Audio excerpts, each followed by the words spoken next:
Now, just reading through the last line that Rabbi Mimran had given us from the last year. Now we're going to read this again. We get into cycles of pain, fights with our wife, our husband, wife, fights with our children, fight with our sisters and brothers, fights with our parents, where we turn our backs on each other, and we just inflict pain because we say that we're looking for justice, but in fact that we get involved in the worst possible feelings. This is like this. Pain feeds on pain. And he says this, though. This is the cure. It's really, really important if you are a person who finds themselves in a cycle of mental pain and giving pain and receiving pain. Pain cannot feed on joy. It finds joy to be altogether indigestible. But just remember this. You have to look for what makes you happy. You have to pray for it too. Now, here we go to part 4. I didn't organize this. I just read it and try to think, how can this help me? Rabbi Mimran, you should know, I saw him he's on the internet, so I mean, it's not hard to find Rabbi Mimran. And you can see that I'd like to hear him say more of the depth that he really can, but he's got it here in this book. It's in English too. Part 4, the art of acceptance. So we're going to read this little thing from the Chassid Yavitz. It's on the wisdom of our fathers. It's a Jewish set of teachings from the Mishnah period. So he says like this, let's read a little bit. He says, this we learned from a pasuk, a saying, from Moshe Rabbeinu, from our teacher Moses. And choose life. This is the statement. The pasuk, which is a statement, is warning us. He says it's misprint. It's warning us to choose life for ourselves. Let's read again. This pasuk, this statement, choose life, is warning us to choose life for ourselves, which is dvekus with Hashem, since He is the source of life. I went back before, and now he's going to say some other things about some ideas that he went through the last time. Let me see if I can bring it down a little bit. It would help us see it. He says, the ego, which in the last chapter we call the Yetzer Hara, he says your sense of self, your self-glory, your self-aggrandizement about your physicality. Today we see everybody wants to go work out, which is not a bad idea. But on the other hand, if it's for the purpose of aggrandizing your body, it could be wasteful, not necessary.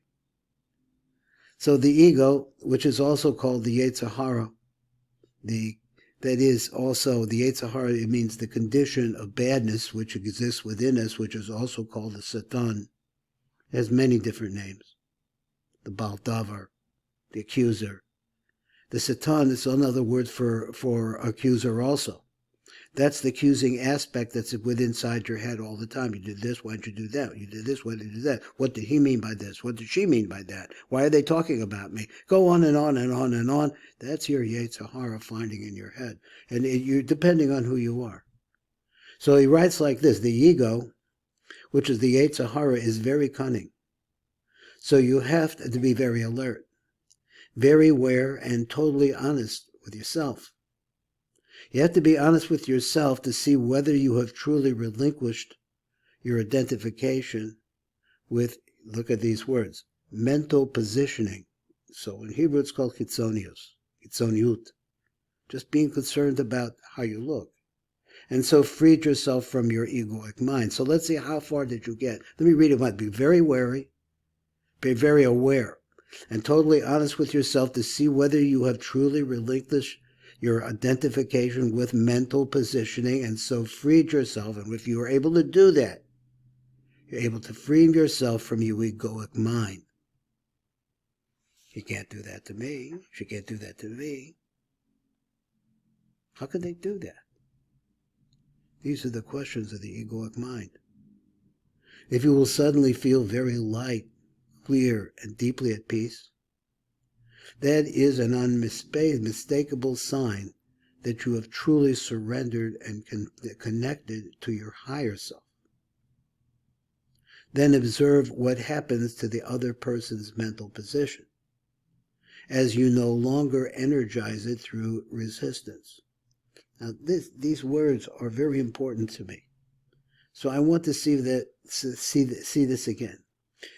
In any time that you are in a conflict with husband, wife, like I said before, all the different places, even when health issues, money issues, all these different kinds of things, you find yourself in conflict.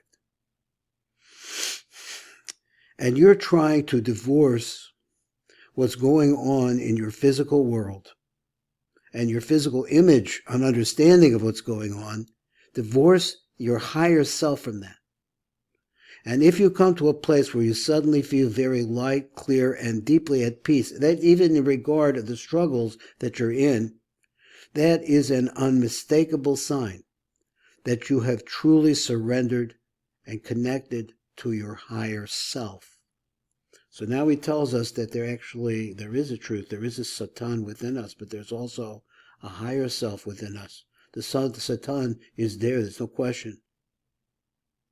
Then observe what happens to the other person's mental position, because his opposition or his or hers causing you pain, let's say just for example, take that as an example, is not that important anymore. Because you reached a level that actually sees the truth of what human interaction is like. You'll be able to look at yourself a little bit. He says, higher self, then observe what happens to the other person. That changes the relationship that you had with someone else because you were able to bevattle yourself, bevattle position, so as you no longer energize it, look at his words, you're no longer fueling it with your hate, it's through resistance, which is also resistance. That's the argument. When identification with mental position is out of the way, mental positions, physical positions, how about political positions? True communication begins. Again, non-resistance and acceptance does not necessarily mean doing nothing. All it means that any doing is totally monitored and controlled with intelligence, as opposed to irrational and spontaneous reactions and retaliations. So any doing is totally monitored. It means that you're watching yourself. You're able to detach what your body is doing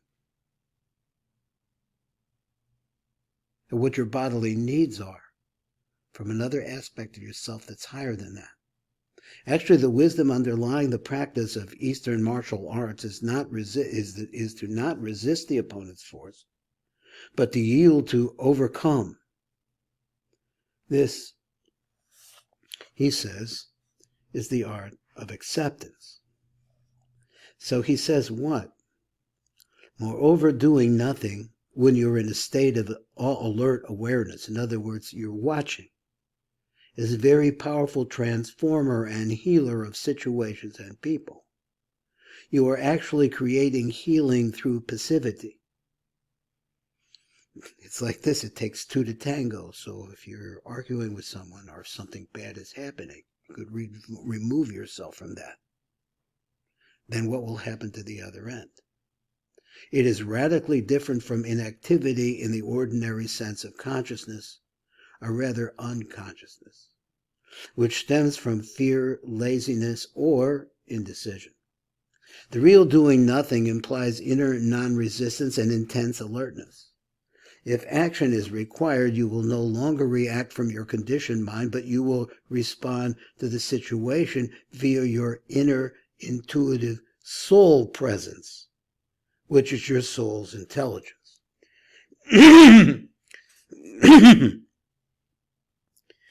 Now let's go like this. The ego, which he says is the agent who opposes you, the fight that's going on in your brain all the time. The ego believes that in your resistance lies your strength, whereas in truth, resistance and rash retaliation cuts you off from your true power. As stated in the timeless teaching of our sages in Pirkei Avos, he says particularly that Pirkei Avos means the wisdom of our fathers. It's a Mishnah, a set of Mishnah Yosef. Parak 4, who is he who is strong? One who conquers his Yetzer Hara. A person who controls, he says, conquers, who controls his evil inclination. That also could be translated as the egoic self. Resistance is weakness and fear, masquerading as strength. So resistance, which is hate, is really turned hate based on fear, based on, you know what it means to be disrespected. This takes the place of anything else. That is all egoic posturing. What the ego sees as weakness is your true self in its purity, innocence, holiness, and power. What it sees as strength is weakness, so the ego exists in a continuous resistance mode and plays counterfeit roles to cover up your weakness, which in truth is your power. Until there is acceptance and alert awareness. In other words, we have to know who we are, he's saying like this. Don't pretend you're a saint, because every saint has this black part in him.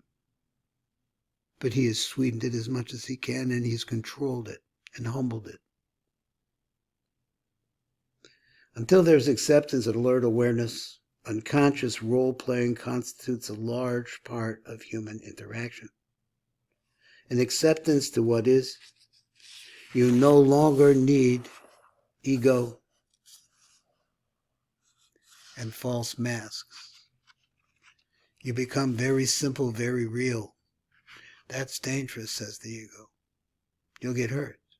You become vulnerable. You don't know what they'll do to you. What the ego doesn't know, of course, is that only through the letting go of resistance, through becoming vulnerable, can you discover your essential invulnerability and ultimately your true connection with your Creator. The blurb, the final sum up, Rabbi Yosef Chaim Mimran. Resistance is weakness and fear masquerading as strength. He says, don't resist, accept. You have to accept what you're at and go from there. This is Baruch Fleischman reading Rabbi Yosef Chaim Mimran's tremendous sefer here, The Ultimate Connection with God.